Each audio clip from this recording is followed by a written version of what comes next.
Israel के मजालिम की हौलनाक दास्तान। मासूम फलस्तीनी बच्चे जिन्हें बेहतर मुस्तकबिल देखना था, वो नेतन्याहू की शिद्दत पसंद सोच की भेंट चढ़ गए हैं। सेहूनी फौज रोजाना 100 से जायद बच्चों को शहीद कर रही है। यूनिसेफ ने इंकशाफात कर दिए।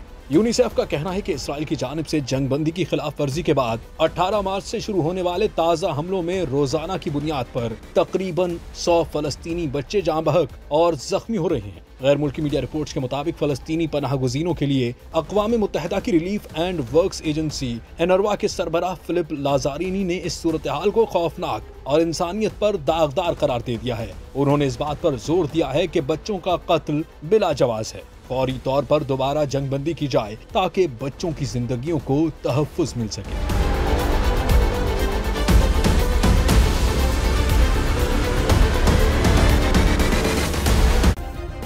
सब्सक्राइब करें और बेल दबाएं ताकि कोई खबर रह न जाए।